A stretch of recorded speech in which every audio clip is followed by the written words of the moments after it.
दोस्तों नमस्कार, आज हम देखेंगे दीपावली की कहानी। दीप जल उठे, पूरे मोहल्ले में दीपावली की धूम मची थी। बच्चों ने नए नए कपड़े पहन रखे थे। उनके गुलगुपाड़े और शोर शराबे से पूरा मोहल्ला गूंज रहा था। हर घर दीपों की रोशनी से झिलमिला रहा था।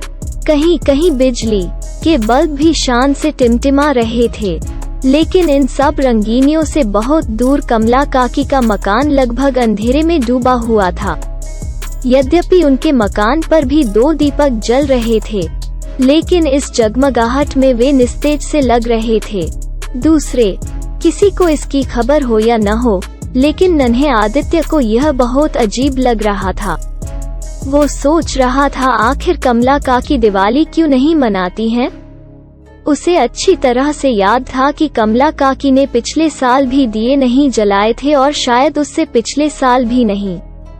आदित्य को यह अच्छा नहीं लग रहा था कि आज के दिन कोई दुखी और उदास रहे। वो अच्छी तरह समझता था कि जब कोई दुखी व उदास होता है तभी त्योहार नहीं मनाता है। लेकिन काकी को क्या दुख है, यह बात वो नहीं जानता था।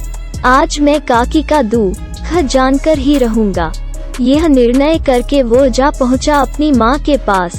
माँ उस समय रसोई घर में मिठाई तैयार कर रही थीं।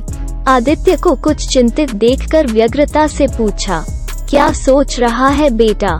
माँ, कमला काकी हमारी तरह बहुत सारे दीपक क्यों नहीं जलाती हैं? आदित्य ने पूछा। वे बहुत दुखी हैं बेटा, उन्हें दिवाली का त्योहार अच्छा नहीं लगता, क्योंकि इस दिन उनका इकलौता बेटा पटाखे चलाते समय दुर्घटनाग्रस्त होकर मर गया था। उनके पति भी नहीं हैं, बेचारी मेहनत मजदूरी करके गुजारा करती हैं। माँ ने समझाया, आप मुझे हमेशा कहती हो कि दीन दुखी की सेवा करनी चाहिए, तब क्या मैं काकी का बेटा बन जाऊं? आदित्य ने आज्ञा लेने की दृष्टि से पूछा। किसी अच्छे काम के लिए मैं भला क्यों मना करूंगी? माँ ने मुस्कुराते हुए कहा। माँ की स्वीकृति मिलते ही आदित्य का चेहरा खिल उठा। वो सरपट कमला काकी के घर की ओर भागा, लेकिन माँ की आवाज सुनकर उसे वापस लौटना पड़ा। बेटा, यह मिठाई तो लेते जा। कहते हुए जब माँ ने मिठाई का डिब्बा आदित्य के हाथों में थमाया तो उसे अपनी माँ पर गर्व हुआ। मिठाई का डिब्बा लेकर वो काकी के घर की ओर दौड़ा।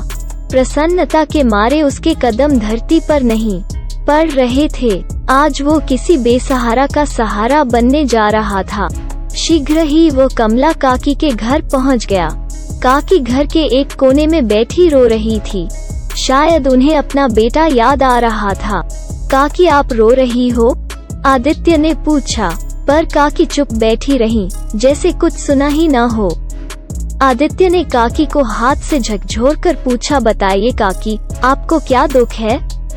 लेकिन काकी ने आदित्य के प्रश्न का कोई जवाब नहीं दिया। अपने आंसू पोंछते हुए उन्होंने आदित्य को बैठने के लिए कहा, पर आदित्य तो जैसे घर से दृढ़ निश्चय करके आया था।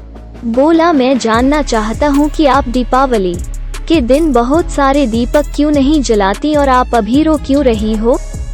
आदित्य की जिद के आगे कमला काकी को झुकना पड़ा। उन्होंने भरे गले से इतना ही कहा, जरा अपने बेटे की याद आ गई थी। आज अगर वह जीवित होता तो वह भी तुम्हारे जितना ही होता। काकी, अगर बेटा नहीं रहा तो क्या मैं आपका बेटा नहीं बन सकता? मुझे अपना बेटा बना लो काकी। आज से मैं तुम्हारा बेटा हूँ, आदित्य ने भोलेपन के साथ कहा।